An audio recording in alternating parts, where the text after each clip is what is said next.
Hi, Mo here for the love of yoga. And for the love of yoga, I'm here with the man, Ceasar Barajas. I Uh, am so honored. Thank you. Thank you. And so, Caesar, I just wanted to talk to you about your love of yoga and your love of meditation, as well as your website, The Journey. So, Yeah. first, what is it that you love about yoga? Well, I'll tell you what, yoga saved my life in a couple of different ways. I first found yoga 20 plus years ago as a way to rehab an injury. I am a professional dancer. And so I was dancing with a company, and all of a sudden my back locked up and couldn't wash my knees in the shower, just horrible, and thinking my dance career is over. And went to see a spine specialist and found out that I had a couple of torn discs just from the years of wear and tear. And the doctor and the physical therapist were awesome to suggest, hey, maybe yoga, maybe Pilates in combination. Not really familiar with it. I knew yoga was, but I wasn't a practitioner.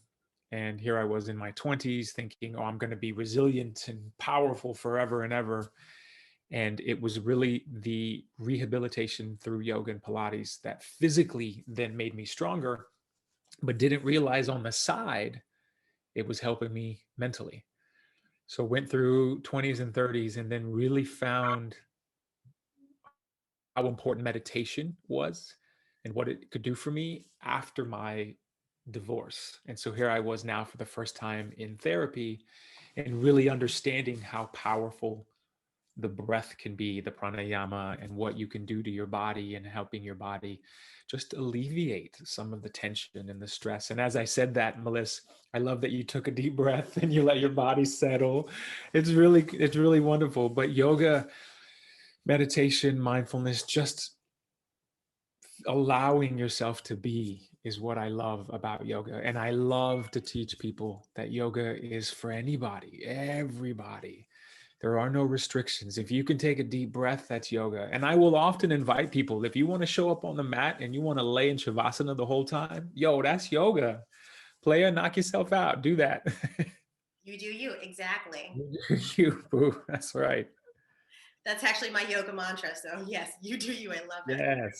I see that, or I follow you as a meditator. So I've been following you on Instagram and Facebook, and you have a website, which I will put in the notes for meditation. And can you tell us a little bit about how you make meditation so easy for everyone? It doesn't sound like Oh, this big wow. craziness thing. And yeah, if you won't mind. No, not at all. I think that's an awesome question. Like, how do I make it easy for people? I'm going to tell you the God's honest truth. I know what yoga and meditation did for me, and I know how important meditation is in my daily life. And so all I try to do is convey that it can be something that can be utilized and benefited for everyone. So if someone like me, who came from this background with trauma and being shot at and locked up, and what I'm working on now for myself is I'm on a mission to help eradicate everything that I ever did that hurt myself or hurt other people. And it's a daily process. And so what I do is just try to convey the realness. Let's be raw. Don't sit there and tell me that yoga and meditation is all about the om, because it is. And there's a definite approach to keeping the body in check with what's going on, but it's also the nitty gritty. It's, can I find time to meditate if you are aware of this, you're feeling the body not wanting to, and there's resistance.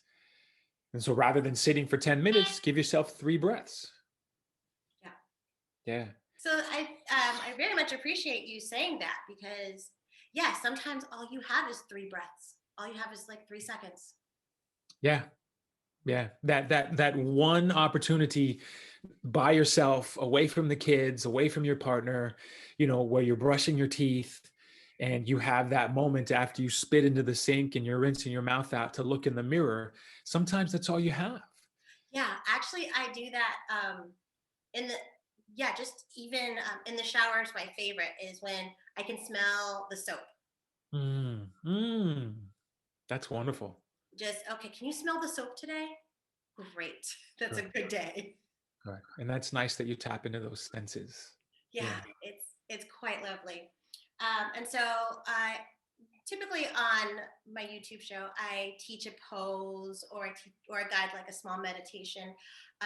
Would you be willing to do a little guidance?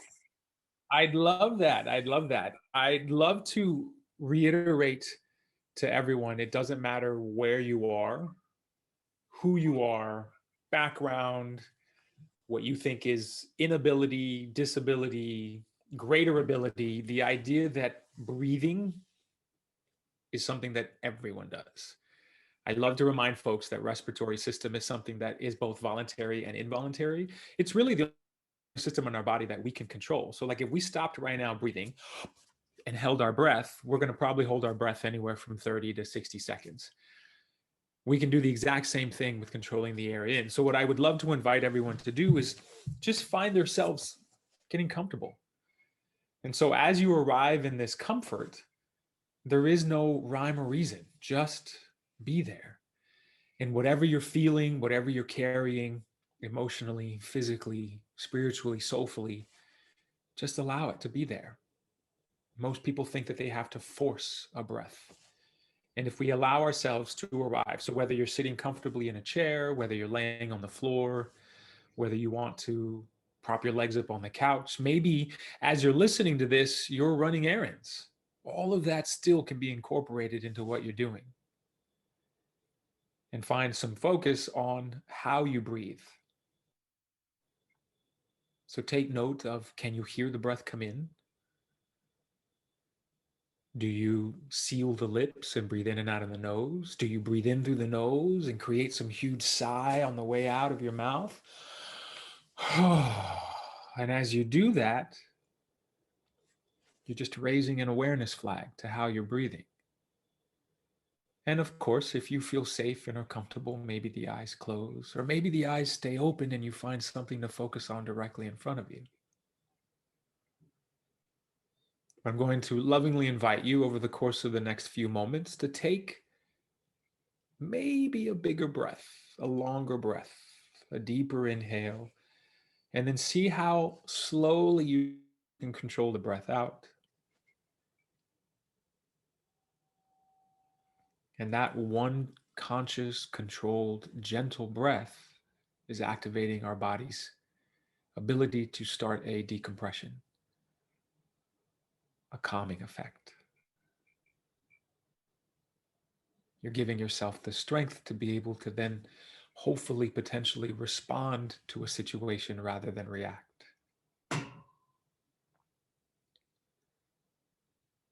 So over the course of the next breath cycle, allow the shoulders to draw gently away from the ears, and then give yourself an opportunity to let all of the air escape.